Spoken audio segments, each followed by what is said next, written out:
harapan akan redanya ketegangan di Teluk Persia tampaknya masih harus tertahan di meja diplomasi. Pasalnya, dialog antara Iran dan Amerika Serikat di Muscat, Oman pada 6 Februari 2026 lalu berakhir tanpa kesepakatan konkret. Amerika Serikat datang dengan ambisi besar untuk melucuti taring udara Iran. Tapi Iran menjawab dengan garis pembatas yang tak bisa ditawar. Bagi Iran, rudal adalah harga mati. Urusan pertahanan yang tak bisa didikte. Ribuan rudal yang siap memantik perang terbuka itu lahir dari perjuangan panjang Iran keluar dari isolasi. Senjata itu lahir dari keterasingan, dicap tiruan, lalu kini bermetamorfosis jadi kekuatan dan titik nadi kedaulatan negeri Persia. Senjata itu membuat musuh berhitung sebelum menyerang Teheran. Seperti apa sejarah perjalanan kekuatan rudal Iran?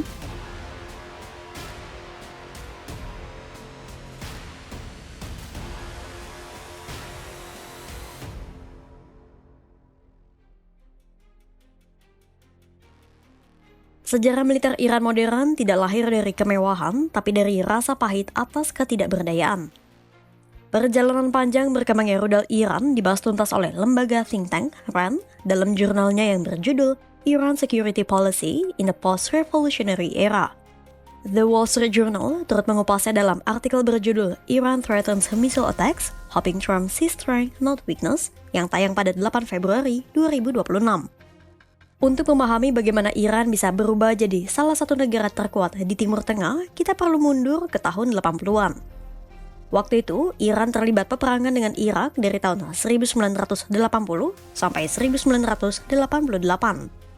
Perang yang dijuluki War of Cities itu menjadi fase kritis Iran. Saat itu, Saddam Hussein menghujani Iran dengan rudal Scud B buatan Uni Soviet yang dimodifikasi dan dikenal dengan nama rudal Al-Hussein.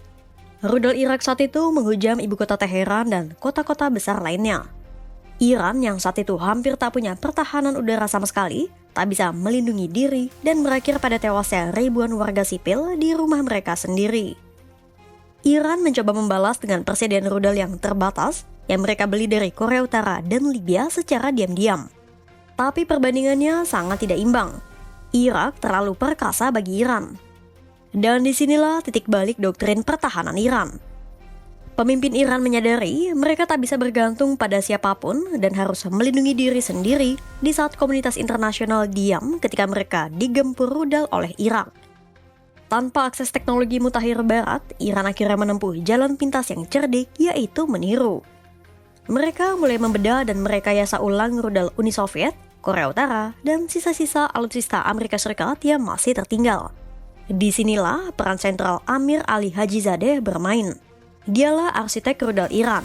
Dia mengubah rongsokan teknologi jadi senjata mematikan Iran. Hajizadeh pun bekerja sama dengan Korea Utara, Rusia, dan Cina untuk mendapatkan akses ilmu pembuatan rudal dan mesin-mesinnya. Melansir dari jurnal RAND, Iran lebih suka bermitra dengan Cina karena lewat Beijing, Iran bisa mendapatkan transfer pengetahuan, keahlian, dan subsistem penting. Lewat Cina juga lah Iran mendapatkan pasokan natrium perklorat yang jadi bahan baku pembuatan rudal. Hubungan itu masih terus berjalan hingga kini.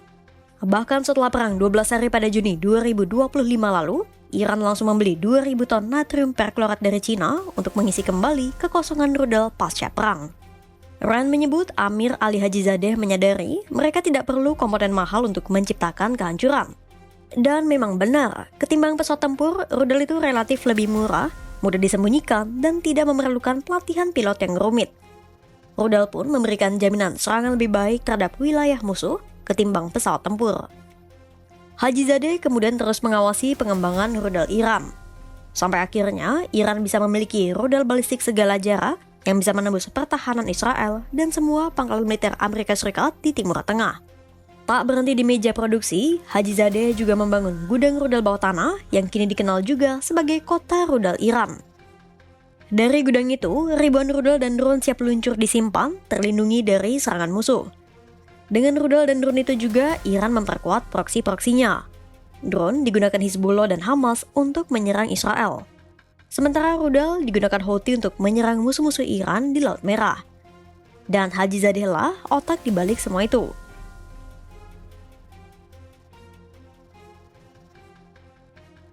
Itulah kenapa Israel akhirnya membunuh Amir Ali Hajizadeh pada 13 Juni 2025 lalu. Tapi, apakah kekuatan rudal Iran berhenti dengan tewasnya Hajizadeh? Nampaknya tidak.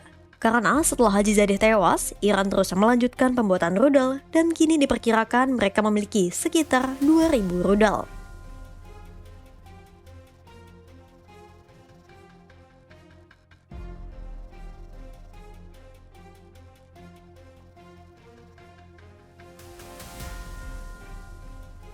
Kekuatan Iran tak hanya pada jumlah rudal yang mereka miliki, tapi juga pada kecerdikan mereka dalam mengoperasikan senjata itu.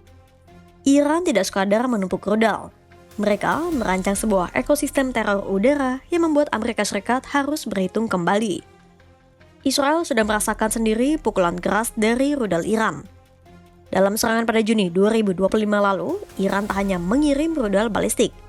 Mereka juga mempelajari bagaimana cara menembus pertahanan udara berlapis Israel. Salvotex adalah jawabannya. Iran mengirim ratusan drone dan rudal secara bersamaan untuk mengincar celah fatal gap atau momen ketika sistem pertahanan udara Israel mengisi ulang magasin mereka. Coba kita lihat peta ini. Israel punya perlindungan berlapis yang kebanyakan berasal dari Amerika Serikat. Pertama adalah rudal Arrow 3 dan SM-3 yang jadi perlindungan lapisan terluar. Lalu, di lapisan kedua ada rudal Arrow 2 dan sistem anti-rudal THAAD. Di lapisan ketiga ada David Sling dan di lapisan keempat ada Iron Dome. Dan ini adalah peta jangkauan rudal Iran. Mulai dari rudal terpendek sampai terjauh, semuanya bisa menjangkau Israel dan pangkalan militer Amerika Serikat di Timur Tengah. Bisa dibayangkan kan bagaimana evolusi kekuatan Iran? Dengan pertahanan Israel yang berlapis-lapis, rudal Iran bisa mencari celah dan menembus mereka hingga menghantam permukiman dan fasilitas militer Israel pada Juni 2025 lalu. Dan tampaknya itulah yang membuat Trump dikabarkan sempat menunda rencana serangan pada pertengahan Januari 2026 kemarin, seperti yang dilaporkan oleh The Wall Street Journal. Penundaan yang akhirnya berujung pada diambilnya opsi jalur diplomasi alias perundingan. Kepala Biro Politik IRGC, Brigjen Yadollah Javani menyebut, Amerika Serikat memilih jalur diplomasi karena mereka merasa rendah diri alias takut. Kelompok garis keras mendukung rezim Iran juga mengatakan hal senada. Mereka menyebut rudal Iranlah yang menjadi alasan utama kenapa Amerika Serikat belum menyerang Teheran dan memilih melakukan pembicaraan sebagai gantinya.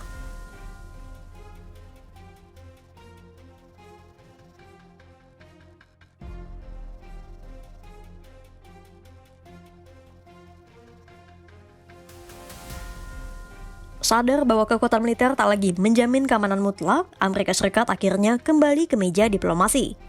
Tapi dalam perundingan di Muscat, Oman, jalan menuju kesepakatan rasanya masih panjang dan terjal. Karena selain membatasi program nuklir, Amerika Serikat juga ingin melucuti rudal Iran.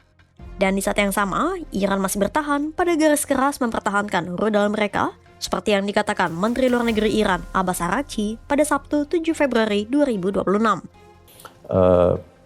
موضوع داخل ایران بارها توضیح داده شده. ما حتما برای تظاهرات مسالمت آمیز و بیان اعتراضات حق قائل هستیم. این در قانون اساسی ما به صراحت آمده، ولی تظاهرات مسالمت آمیز، بیان اعتراضات با حمله مسلحانه کاملا تفاوت داره. آنچه که ما در تهران و در بقیه شهرهای ایران شاهد بودیم برای 10 روز تظاهرات بود، اعتراضات بود، کاملا هم پذیرفته شده بود. دولت هم مشغول مذاکره با رهبران تظاهر کنندگان بود. ولی در روزهای 8، 9 و 10 ژانویه Walaupun tahu Iran tak mudah dikalahkan dan opsi militer bukan pilihan bijak, bukan berarti Amerika Serikat menyingkirkan opsi militer. Karena setelah perundingan, Amerika Serikat dikabarkan akan memulai tahap kedua penambahan senjata di Timur Tengah usai menyelesaikan tahap pertama. Penyelesaian tahap pertama penambahan senjata itu diumumkan CENTCOM melalui akun X resmi mereka pada 7 Februari 2026. Menanggapi pergerakan militer Amerika Serikat, Araghchi memperingatkan Iran tak akan segan menyerang pangkalan-pangkalan Amerika Serikat yang tersebar di Timur Tengah kalau Washington nekat melancarkan serangan pertama. به نظر من این خیلی روشنه. اگر آمریکا به ما حمله بکنه، طبیعی است که ما امکان حمله به خاک اصلی آمریکا رو نداریم. ناچارن به پایگاه‌های آمریکا در منطقه حمله خواهیم کرد یا پاسخ خواهیم داد و متاسفانه پایگاه آمریکا در سراسر منطقه وجود داره. Iran telah mengubah peta keamanan di Timur Tengah lewat evolusi rudal mereka. Dari senjata tiruan jadi alat mematikan. Lewat perjalanan bertahun-tahun, Iran telah mengubah isolasi dan sanksi jadi bahan bakar untuk kemandirian militer mereka. Kini pilihan Amerika Serikat tidak lagi sederhana. Kalau mereka meluncurkan serangan militer, artinya mereka harus mempertaruhkan semua pangkalan militer di Timur Tengah. Tapi kalau Amerika Serikat membiarkan rudal Iran tetap tegak, artinya mereka menerima kenyataan bahwa dominasi Teheran di Timur Tengah tak bisa diganggu-gugat. Kira-kira pilihan apa yang akan diambil Trump? Tetap bertahan pada diplomasi atau memilih opsi kekerasan lewat serangan militer? Pantau terus perkembangannya hanya di kanal YouTube Kompas.com.